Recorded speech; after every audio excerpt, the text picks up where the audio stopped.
Hi friends, welcome to my channel. చిన్న భిన్నమైపోతున్న బంధాలు, సంబంధాలు, ప్రతి బంధం కమర్షియల్గా తయారైపోతున్న ఈ రోజుల్లో ఒక తల్లి చేసిన తప్పుకి చిన్న భిన్నమైపోయిన ఒక కుటుంబంని ఒక అక్క తన ప్రేమ ద్వారా ఆ తల్లి బాధ్యతని ఎలా మరిపించిందో తెలియచేయటానికి నేను ఈ వీడియో చేస్తున్నాను. ఈ వీడియో తప్పనిసరిగా ఉపయోగపడుతుంది. ప్రజెంట్ జనరేషన్కి కూడా మళ్ళా మానవ సంబంధాలు, బంధాలు ఏంటో తెలియచేయాలనే ఉద్దేశం మీద ఈ వీడియో చేస్తున్నాను. నచ్చితే గనక నలుగురికి సబ్స్క్రైబ్ చేయండి, వాళ్ళు కూడా తెలుసుకుంటారని నా ఆశ. Thank you very much. Mohan అనే ఒక ఆయన తాను బాగా ఇష్టపడి పెళ్లి చేసుకున్న తన భార్య తప్ప వేరే ప్రపంచం అంటే ఏంటో తెలియదు. అలా హ్యాపీగా కొనసాగుతున్న ఆ కుటుంబానికి వాళ్ళ ప్రేమకు గుర్తుగా ఒక పాప పుడుతుంది. ఆ పాప ఇంచుమించు 8th 9th క్లాస్ వచ్చే వరకు బాగానే ఉంటుంది. 8th 9th క్లాస్ వచ్చిన తర్వాత ఒకరోజు వాళ్ళ భార్యకి అనారోగ్యం చేస్తే హాస్పిటల్కి తీసుకువెళ్ళటం, ఆ టెస్ట్లన్నీ చేస్తే ఒక కిడ్నీ మొత్తం పాడైపోయింది. ఇమీడియట్గా కిడ్నీ మార్పించాలనేటప్పటికీ మధ్యతరగతి కుటుంబానికి చెందిన వీళ్ళు తల్లడిల్లిపోతారు. కిడ్నీ వాళ్ళ భర్తది టెస్ట్ చేపిస్తారు, మీది మ్యాచ్ అవుద్ది, కానీ ఆపరేషన్ చేసి మార్చాలంటే చాలా ఖర్చు అవుద్ది అనేటప్పటికీ సరే అని చెప్పి, ఇప్పటి వరకు నన్ను బతికించాడు దేవుడు, నా భార్య కోసం ఈ త్యాగం చేస్తాను, అలాంటప్పుడు నన్ను దేవుడు ఊరికే వదిలిపెట్టేస్తాడని ఒక గుడ్డి నమ్మకం మీద తనకు తెలిసిన వాళ్ళ దగ్గర, తెలియని వాళ్ళ దగ్గర అప్పులకి చేసేసి ఎలాగైతే తన భార్యని తన కిడ్నీ ఇచ్చి బ్రతికించుకుంటాడు. బ్రతికించుకున్న తర్వాత నుంచి ఇతనికి కొంచెం హెల్త్ ఇష్యూస్ రావటం మొదలు పెడతాయి. దానికి తోడు చేసిన అప్పులు తీర్చడానికి కూడా ఇతనికి సరిపడినంత ఆదాయం రాకపోయేటప్పటికీ తనలో తాను మదన పడుతూ ఒంటరిగా ఉంటూ కొంచెం కుటుంబాన్ని నిర్లక్ష్యం చేసి ఆ అప్పులనే ఎలా సంపాదించాలి అనే ఒక తాపత్రయం మీద నిరంతరం ఆలోచిస్తూ ఉంటే ఒకరోజు వాళ్ళ భార్య, ఏమండి మీరొక్కలే కష్టపడితే గనక మన కుటుంబం ఎట్టి పరిస్థితిలో మనం గట్టెక్కలేము, ఈ అప్పులు కూడా తీర్చలేకుండా చనిపోతాము, నేను చదువుకున్నాను కదా, నేను కూడా ఉద్యోగానికి వెళ్తానంటే వద్దు పర్వాలేదు నేనే ఎలాగలా చేస్తానంటే వద్దండి, ఏమైంది ఈరోజు ఆడమ్మగా ఇద్దరు సంపాదిస్తున్నారు కదా అని చెప్పి సరే ఓకే అంటారు. ఆవిడ కూడా ఉద్యోగం చేస్తూ మొదలు పెడుతుంది, ఒక కంపెనీలో పనిచేస్తూ ఉంటుంది. ఒకరోజు వాళ్ళ భార్యని తీసుకొద్దాం అనుకున్న వెళ్ళిన వాళ్ళ హస్బెండ్కి ఆవిడ ఆఫీస్లో ఉండదు. ఆఫీస్లో అడిగితే ఎప్పుడూ వెళ్ళిపోయిందండి అంటాడు. సరే అని చెప్పి ఫోన్ చేస్తాడు, కానీ కట్ చేస్తుంది ఆవిడ. సరే ఇంటికి వెళ్తాడు. కొంచెంసేపు తర్వాత ఫోన్ చేసి, నేను ఆఫీస్ పని మీద వేరే చోట బయటకు వచ్చానండి, కొంచెం లేట్ అవుద్ది అని చెప్పుద్ది. ఓకే అయిపోయింది. అలాగా 4-5 సార్లు జరుగుద్ది. ఈయన ఒకరోజు ఆఫీసు తనకు ముందే అయిపోయింది కదా, రోజు నేను లేట్గా వెళ్ళటం వల్ల పాప తన ఇబ్బంది పడుతుంది అని చెప్పి ఆ హోటల్ దగ్గర ఆవిడ ఆఫీస్కి ముందు ఒక రెస్టారెంట్ ఉంటుంది, అక్కడికి కాఫీ తాగి అక్కడ వెయిట్ చేద్దామని చూసేటప్పటికి తన భార్య వాళ్ళ ఆఫీసులో పనిచేసే అతనితో ఒక చోట కూర్చొని చక్కగా కాఫీ చేసుకుంటూ కబుర్లు చెప్పుకుంటూ ఉంటాడు.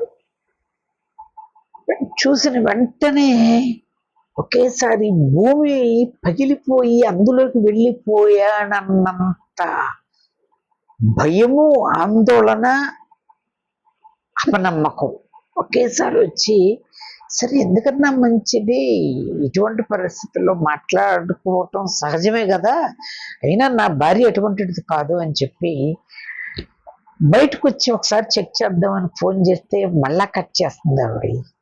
కొంచెం సేపు అయిన తర్వాత మళ్ళా ఫోన్ చేస్తే లేదు నేను వేరే పని మీద బయటికి వెళ్ళానని చెప్పేటప్పటికి ఓకే తిని అబ్బాయితో సంబంధం పెట్టుకుందనమాట అనుకొని పిచ్చివాడిలాగా ఇంటికి వస్తాడు. ఇంటికి వచ్చిన తర్వాత తన భార్యని అడిగేతాడు. అడిగిన వెంటనే మీరు ఎలాగో చూశారు కదా అని చెప్పి నేను నిజమే చెప్తున్నాను, మీతో ఉంటే గనక ఈ అప్పులు ఇవి తీరవు, తను చాలా ఉన్నవాడు బాగా ధనవంతుడు, తన డబ్బులు సహాయం చేస్తానన్నాడు, అందుకోసం అతనితో నేను కొంచెం చనువుగా ఉంటానని చెప్పి డైరెక్ట్ అయిపోయేటప్పటికి ఆ మాట విన్న వాళ్ళ కూతురు తట్టుకోలేని పరిస్థితికి వాళ్ళ అమ్మాయి మీద పగ పెంచుకుంటుంది. వాళ్ళ హస్బెండ్కి అయితే మతి చెలించిపోయి పిచ్చివాడిలాగా ఇంట్లో ఉంటాడు. కానీ ఒకరోజు తను ఏం చేస్తున్నాడో తెలియకుండా అలా నడుచుకుంటూ ఎక్కడికో వెళ్ళిపోతాడు. ఇది తెలుసుకున్న వాళ్ళ భార్య సరే ఎలాగో ఇతను ఉన్నా సరే మనకంత అడ్డుగానే ఉన్నాడు కదా, అయినా ఎందుకన్నా మంచిది ఒక పోలీస్ కేసు ఇచ్చేసి డైరెక్ట్గా అతన్ని తెచ్చేసుకోవచ్చు ఇంటికి అని చెప్పి పోలీస్ కేసు ఇస్తుంది. కొన్ని రోజులు కూడా రాడు. కొంతకాలం అయిన తర్వాత ఆ వేరే అతన్ని ఇంటికి తెచ్చిపెట్టేటప్పటికి వీళ్ళ కూతురు నువ్వు ఏం చేస్తున్నావో తెలియట్లేదు, నిన్నంత ప్రేమించే నాన్న నువ్వు అన్యాయం చేస్తున్నావు అంటే హే నువ్వు నోరు మూసుకో, నీకేం తెలుసు చిన్నపిల్లవైనప్పటికీ, సరే ఈ రోజు నుంచి నేను నీ ఇంట్లో ఉండను, నీ చేతి కూడు తింటే కనుక ఏదో ఒక రోజు నేను అడ్డున్నానని నన్ను కూడా చంపేస్తావు నువ్వు అని చెప్పి అక్కడ వాళ్ళ నానమ్మ వాళ్ళ ద్వారా అక్కడ ఒక హాస్టల్లో ఉండి జాయిన్ అయిపోద్ది. జాయిన్ అయిపోయిన తర్వాత వీళ్ళమ్మకి మళ్ళా కొత్తగా వచ్చిన తన ద్వారా చిన్న పాప పుడుతుంది. ఆ పుట్టే టైంలో ఆవిడ టెస్ట్ చేయటానికి హాస్పిటల్కి వెళితే ఆ డాక్టర్ గారు చెప్తారు మీ మిస్సెస్కి క్యాన్సర్ సెకండ్ స్టేజ్లో ఉంది, తప్పనిసరిగా ఎప్పుడు చనిపోద్దో చెప్పలేం, ఇప్పుడు ప్రెగ్నెన్సీ అంటున్నారు కాబట్టి వైద్యం కూడా చేయకూడదు, మరి తల్లో బిడ్డో ఎవరో ఒకరు మీకు మిగులుతారని చెప్పేదానికి వాడు ఆలోచిస్తాడు. ఒకరోజు ఇంక ఈ అమ్మాయికి నెలలు దగ్గర పడుతూ ఉన్నాయి అనగా వాడు వదిలిపెట్టేసి వెళ్ళిపోతాడు. వదిలిపెట్టి వెళ్ళిపోయి ఎక్కడికి వెళ్ళాడు ఏం చేశాడంటే స్విచ్ ఆఫ్.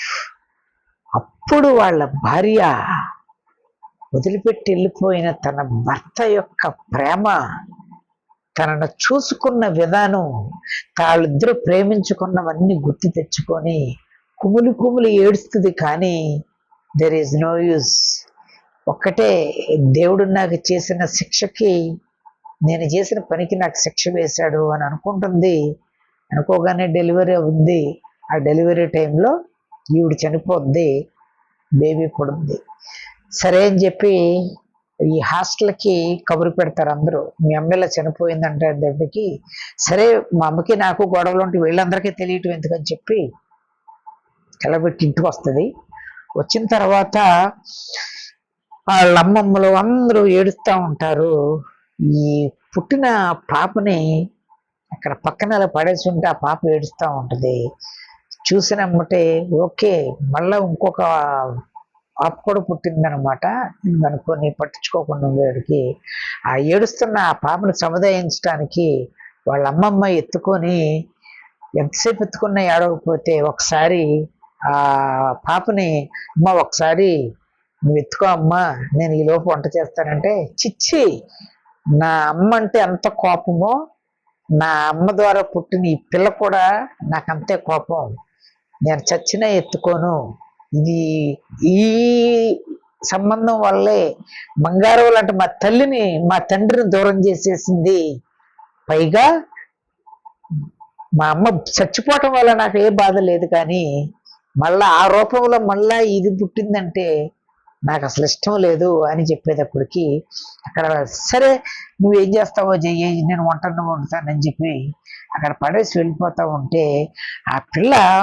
అలాగే ఏడుస్తూ ఉంటే సరే అని చెప్పి ఇంకా అక్కడ ఎవరు ఉండరు, సరే ఏడుస్తుంది కదా అని చెప్పి దగ్గరికి వెళ్ళి అలా కూర్చునేటప్పటికి ఆ పాప ఏడుస్తూ ఉండేటప్పటికి ఇలా పొట్ట మీద చేసేవాడికి ఆ చేయి పట్టుకొని ఇలాగా ఈ లక్క చేయి పట్టుకొని లాగటం చూస్తూ నోట్లో ఏలు పెట్టుకొని ఏడవటం ఇవన్నీ చూసిన తర్వాత సరే మనకెందుకులే ఇవన్నీ చిన్నపిల్ల కదా ఏడుస్తుంది వాళ్ళు మనకని చెప్పి 2 రోజులు అయిన తర్వాత అక్కడ వదిలిపెట్టేసి సరే అమ్మమ్మ నేను మళ్ళీ స్కూల్కి వెళ్ళిపోతున్నానని బస్సు ఎక్కున్న తర్వాత ఈ 2 రోజుల్లో ఆ పాప దగ్గరికి వెళ్తే తను చేయి పట్టుకుంటాం, నోట్లో వేలు పెట్టుకుంటాం, ఏడవటం ఇదే చేస్తుంది. ఎందుకని ఇలాగా ఏడుస్తుంది? అయ్యో పాపం మా అమ్మ ఉంటే పాలు పట్టించేది, కనీసం పాపకి ఏం పట్టిస్తున్నారో నేను పట్టించుకోలేదు, నాకు తెలియదు కదా. ఒకవేళ నోట్లో పెట్టుకుని ఏడుస్తుందంటే అక్కడ ఆకలేసేమో, అమ్మమ్మ వాళ్ళు ముసలోళ్ళు అయిపోయారు, అయినా మా అమ్మ చేసిన తప్పుకి ఈ పిల్ల ఏం చేస్తుంది, నాకు వచ్చిన పరిస్థితి ఘోరంగా ఉంది, మరి ఆ పిల్ల పరిస్థితి ఇంకెంత ఘోరంగా ఉంటుందో. సరే ఎందుకన్నా ఇంకొక 4 రోజులు ఆగి వెళ్దాం, అసలు ఆ పాప జాగ్రత్తల్ని చూసుకున్న తర్వాత వెళదాం అనుకుని ఎక్కిన బస్సు దిగిపోయి మళ్ళీ ఇంటికి వచ్చేస్తుంది. వచ్చిన తర్వాత ఆ పాప మళ్ళీ ఏడుస్తూ ఉంటాయి, అది ఎవరో పట్టించుకోరు, ఆ ముసలమ్మ ఆవిడ పనిలో ఉంటుంది, ఒక గదిలో పడి ఏడుస్తూ ఉంటుంది ఆ చిన్నపిల్ల. సరే వెంటనే ఆ పక్కెళ్ళి ఒక పాలు కొని ఒక ఇందులో పెట్టి పాలపేక పెట్టి ఆ పాప నోట్లో పెట్టేటప్పటికి చక్కగా సంతోషంగా నవ్వుకుంటూ ఆ పాప ఆ పాలు తాగటం ఈ లక్క చేయి పట్టుకుంటాం చూసి ఒకేసారి పిల్లకి జాలేస్తుంది. ఇంకప్పటి నుంచి సరే కొన్ని రోజుల వరకు పెద్దయ్యే వరకు ఈ పాపని దగ్గరుండి చూసుకోవాలని అనిపించి రోజు పాలు పట్టించటం, దగ్గర అయ్యేటప్పటికి ఇంకా ఈ పిల్ల లేకపోతే ఆ చిన్నపిల్ల ఉండని పరిస్థితికి వెళ్ళిపోద్ది. ఎంత ఏడ్చినా ఈ పాప ఈ లక్క ఎత్తుకుంటే టక్కని ఏడుపు మానేటప్పటికి వీళ్ళ అక్క మనసు కూడా మారిపోయి ఆ పిల్లే ప్రపంచంగా ఆ పిల్లనే తన సొంత బిడ్డలాగా చూసుకుంటూ ఇంచుమించుగా 10th క్లాస్ దాటిపోయింది. సరే అని చెప్పి కుటుంబ పరిస్థితి ఏంటని చూస్తే వాళ్ళ అమ్మమ్మ కూరగాయలు అమ్ముతూ ఉంటుంది, అంతే దాని మీదే గడవాలి. సరే అని చెప్పి వాళ్ళ అమ్మమ్మతో అమ్మమ్మ ఈ రోజు నుంచి ఇంకా నేను స్కూల్కి వెళ్ళిన అక్కడికి వెళ్ళను, ఈ చెల్లిని నువ్వు చూస్తూ ఉండు, నేనే నీ కొట్టుని చూస్తానంటే అమ్మ ఎందుకమ్మా చదువుకో అమ్మా నువ్వు అంటే పర్వాలేదు, చదువుకున్నా చదువుకోకపోయినా డబ్బులు సంపాదించడం కావాలి, నేనే ఎలాగలా కష్టపడతాను, నా కోసం నా చెల్లి కోసం కూడా నేను కష్టపడాలని నిర్ణయించుకున్నప్పటికీ అప్పుడు వాళ్ళ అమ్మమ్మ మనసు చాలా సంతోషపడింది.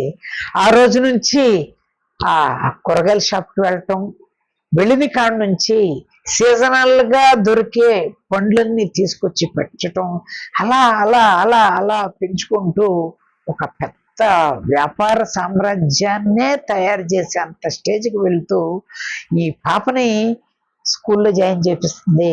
ఆ పాపని చదువుకుంటూ ఉండంగా ఆ పిల్లకి సరిగ్గా చదువు వచ్చేది కాదు, అయినా సరే ఈ ఈ లక్క ఏమనేది కాదు, నీకేం పర్వాలేదురా నువ్వు చదవకపోయినా సరే మన షాప్ ఉంది మనం చూసుకుందాం అంటే, లేదక్క నేను పెద్ద అయిన తర్వాత నేను కూడా వేరే షాప్ పెట్టుకుంటాను, నేను కూడా సంపాదించాలి అని తాపత్రయంతో ఉంటే, ఎందుకురా నాకు ఈ వయసు వచ్చేసింది ఇంకా నేను పెళ్లి కూడా చేసుకోను, ఇంకా మనకి ఎవరున్నారు, నువ్వు ఒక్కదానివి, నీకు పెళ్లి చేస్తే గనక నేను చాలా తృప్తిగా చచ్చిపోయినా నాకు పర్వాలేదంటే వీళ్ళ చెల్లి ఏం మాట్లాడదో.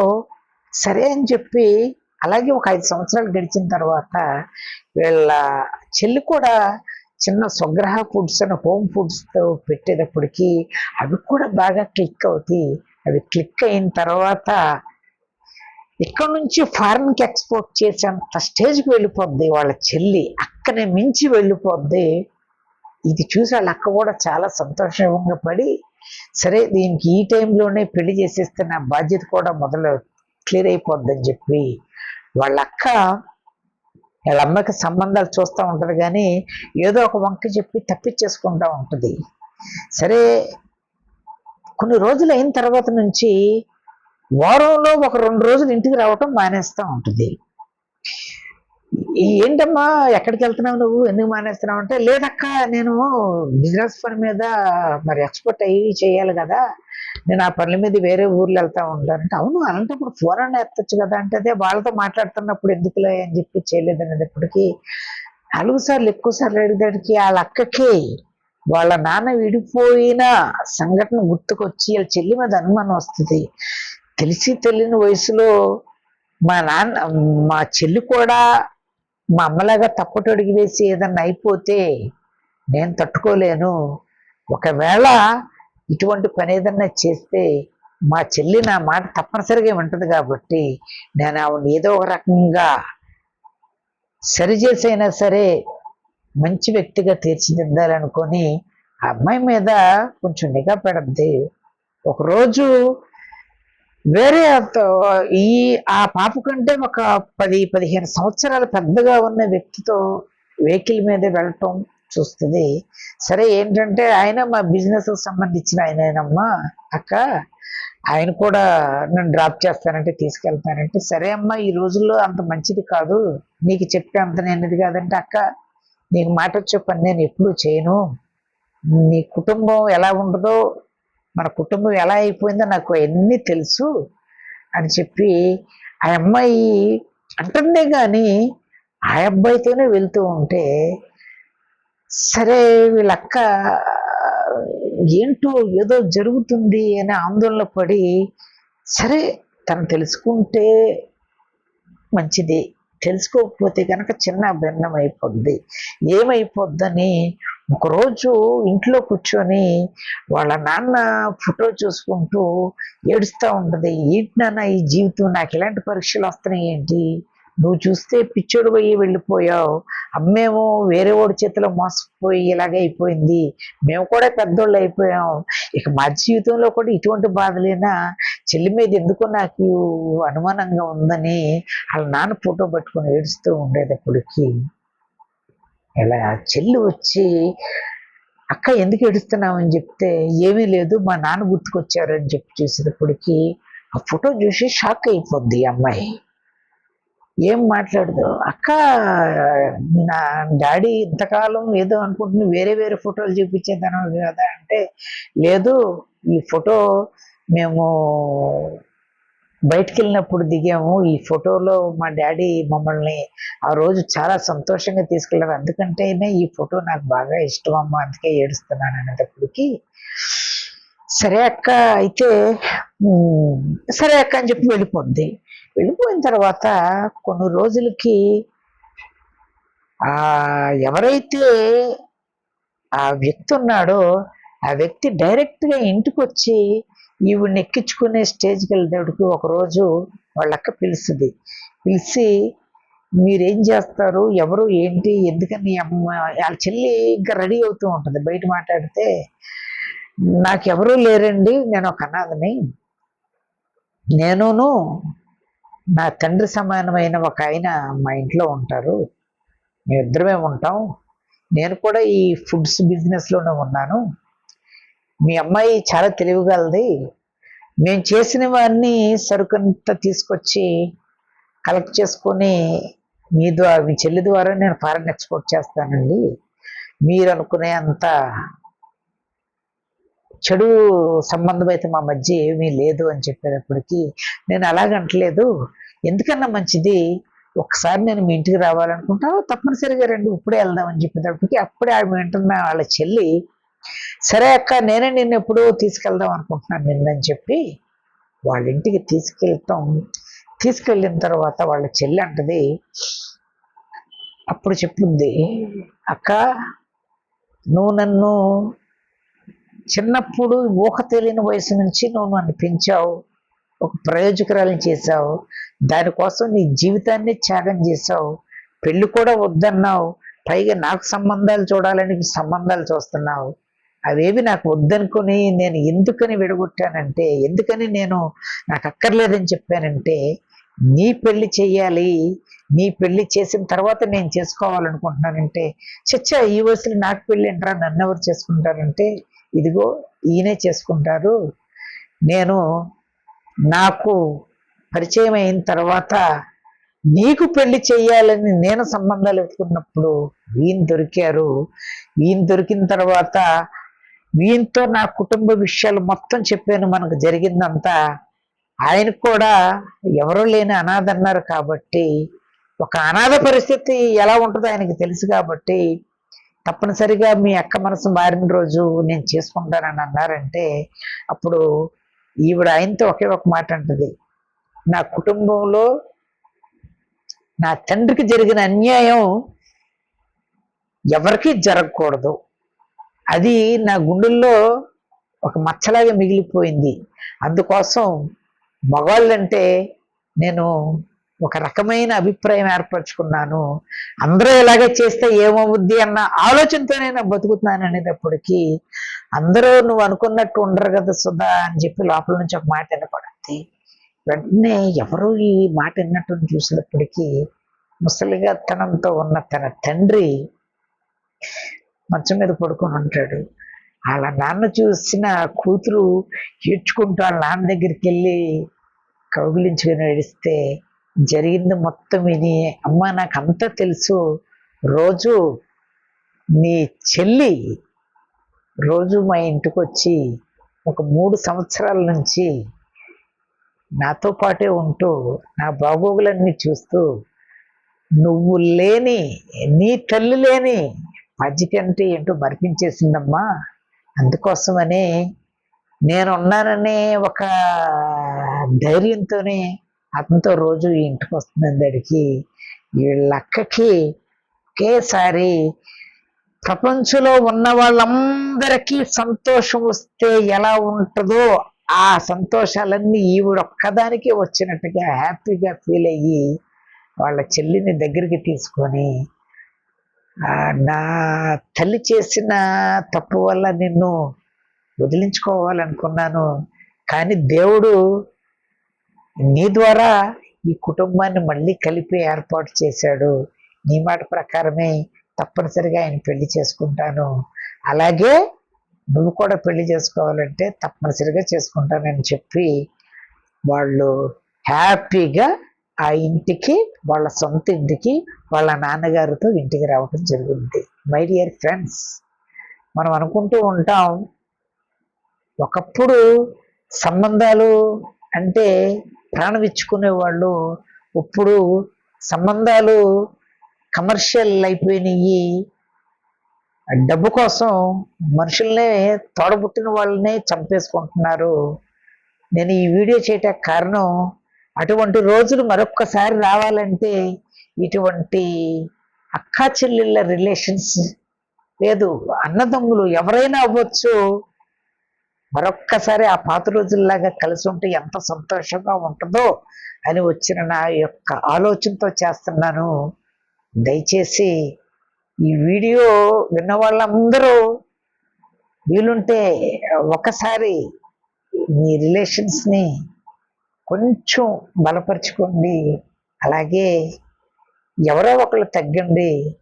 దాని ద్వారా కుటుంబం అంటే ఏంటో, రిలేషన్స్ అంటే ఏంటో, రక్త సంబంధాలు అంటే ఏంటో మన తర్వాత వచ్చే జనరేషన్ చూపిద్దామని నా ఆశ. నా ఆశను తీర్చమని మిమ్మల్ని అందరినీ వేడుకుంటున్నాను. Thank you very much.